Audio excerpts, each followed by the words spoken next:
ये शमशीर बगदाद की जमीनों से निकले हुए फौलाद से बनी, गोलान पहाड़ियों की तपती हुई भट्टी में ढली है। पर्शिया के साइंसदानों ने इसकी धार तैयार की है।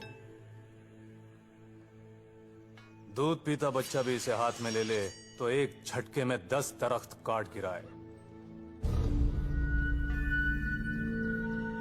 इसका नाम है सिकंदर, शान शमशीर।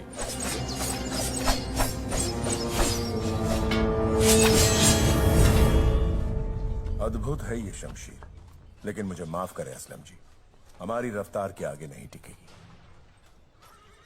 गुस्ताखी!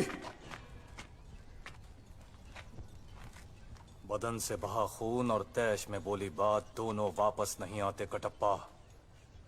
मेरी इस तलवार के सामने अपनी रफ्तार साबित करो।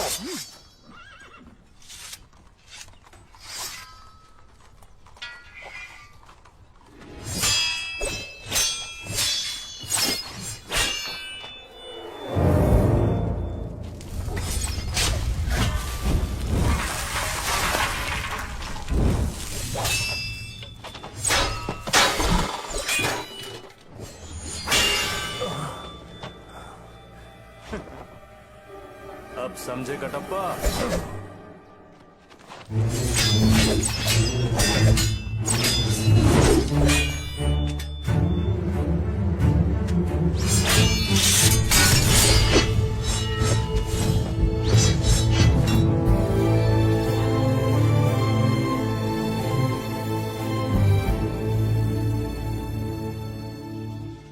चीन, सीरिया, मंगोलिया, यूनान, पूरी दुनिया देख ली मैंने, लेकिन आप जैसा वीर नहीं देखा। आपके साथ दस्तरखान पर बैठना मेरे लिए फक्र की बात होगी। आइए कटप्पा। मुझे माफ करें असलम जी, गुलाम को राजघराने के साथ उठने बैठने की अनुमति नहीं। गुलाम? इतने बड़े हथियार खाने के अधिपति आप एक गुलाम? हाँ असलम जी, ऐसा गुलाम कहाँ होगा जो युद्ध के लिए हथियार बनाता है, युद्ध में अपनी जान पर खिलकर राजा की जान बचाता है और युद्ध के बाद राजा के चरणों में पड़ा रहता है। बोलिए, आपकी आजादी के लिए महाराज को कितनी कीमत चाहिए? मैं 10, 50, 100 गुना देकर आपकी आजादी खरीद लूंगा। बोलिए। इस गुलाम की कोई कीमत नहीं असलम जी। मेरे वंश में जन्म लेने वाला हर कोई माहिष्मती राज सिंहासन की गुलामी करेगा। ये मेरे पुरखों का वचन है। वचन देने वाले इस दुनिया में नहीं रहे और आप अब तक? वचन देने वाले दुनिया में नहीं रहे, लेकिन उनका वचन आज भी है असलम जी। ये मिट्टी का ढेर अब इस मिट्टी की अमानत है। आपको देखकर पता चलता है कि वफादारी का भी एक चेहरा होता है कटप्पा। कभी कोई जरूरत पड़े तो भूलना नहीं कि दुनिया में आपका एक दोस्त भी है।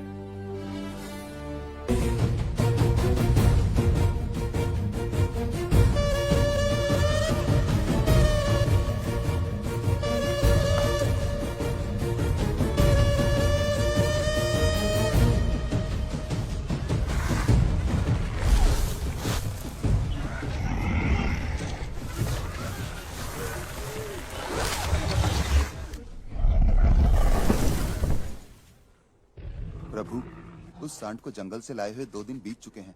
अभी तक हम उसे वश में नहीं कर सके। उससे टक्कर लेने में जान का खतरा। ओए महामंत्री, बल्लल देव से टकराना है तो एक नहीं 10 सांड बुलाने पड़ेंगे। आ जाइए आप।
मार दीजिए पिताजी।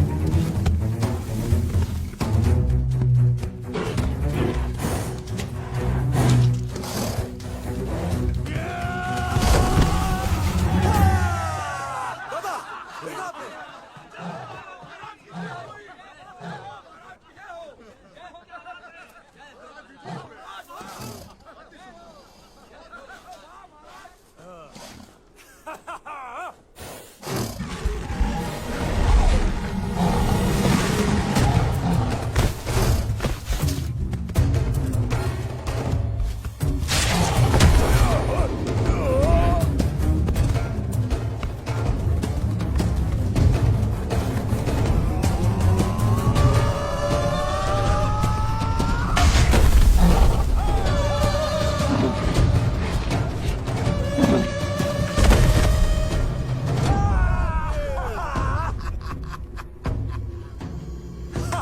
पिताजी, मार दिया मेरे पिताजी ने। कहीं देखा है इसे भी? नहीं हो रहा। कहीं देखा है? हाँ?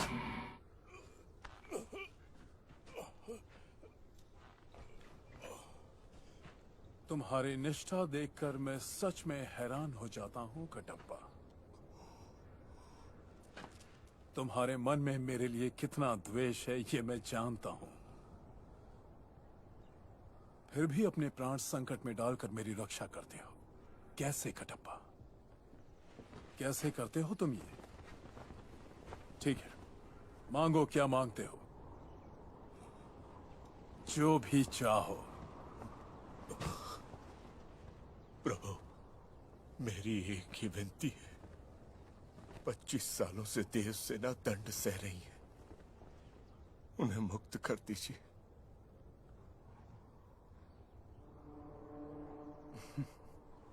ठीक है, वचन दिया तो दिया।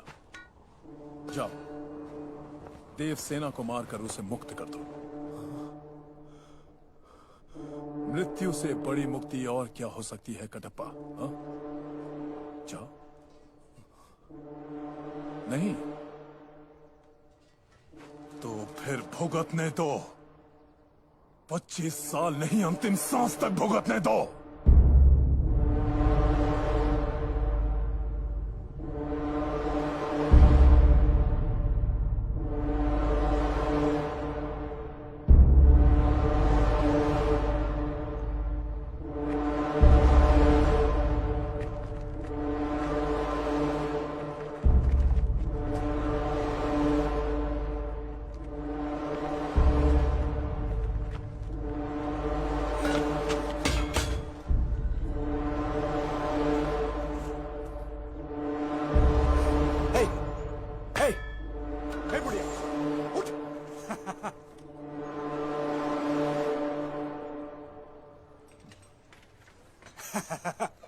Hey, उठ!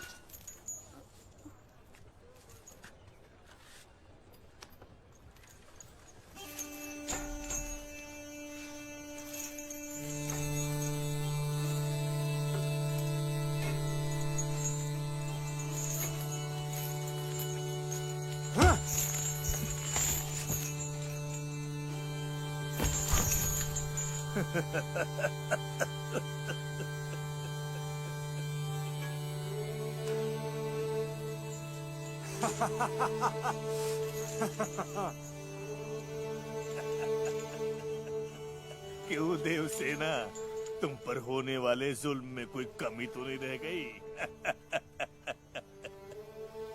तुमने मुझे ठुकराया और उसको चाहा। अब बताओ, कहां है वो? एक बात पूछता हूं, सच बताना देवसेना। इतने सालों में किसी ने भी, कभी भी, कहीं भी उसका नाम तक पुकारा है? उन अंधेरी रातों में, कैद खानों के सन्नाटों में, क्या तुम्हें अपनी बेड़ियों की गूंज में कभी भी उसका नाम सुनाई दिया?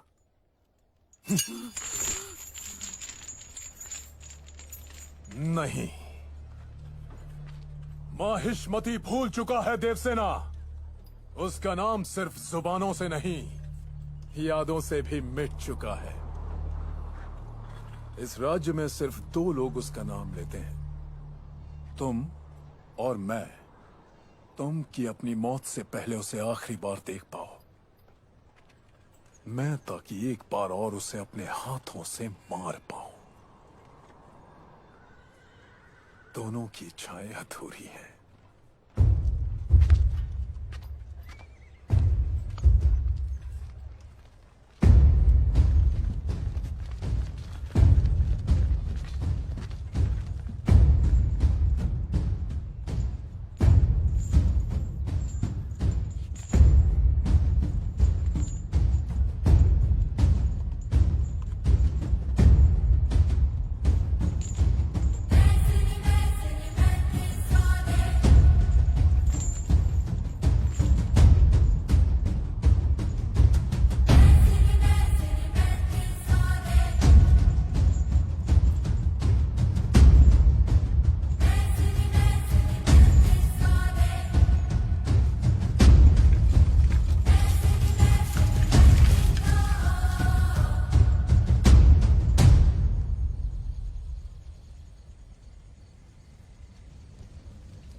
महादेव सेना,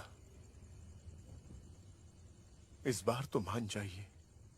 आप आज्ञा दें तो बेड़ियां तोड़कर आपको मुक्त कर दूं। क्या जीवन भर आप कैदी बनी रहेंगी? नहीं कटप्पा, मेरा बेटा आएगा, वही मुझे छुड़ा कर ले जाएगा। मरा हुआ बेटा कैसे आएगा मां? मेरा बेटा जीवित है, वो मुझे ढूंढता हुआ जरूर आएगा। जो बेटा जीवित ही नहीं है, उसकी प्रतीक्षा में आप क्यों इतना कष्ट भोग रही हैं? इस भ्रम से निकलिए मां। आपको मुक्त करवाने का अवसर मुझे बार बार नहीं मिलेगा। रात के पहरेदार किसी भी समय यहां आ जाएंगे। मान जाइए, मान जाइए मां। मैं आपसे विनती कर रहा हूं, और आप ये क्या पागलपन कर रही हैं?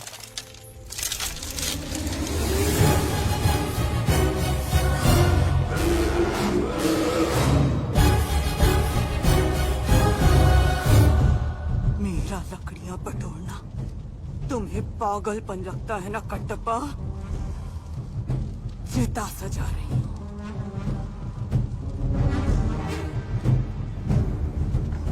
भल्लाल देव का रक्त, प्राण, हड्डियां, शरीर सबको भस्म करने के लिए चिता सजा रही हूं।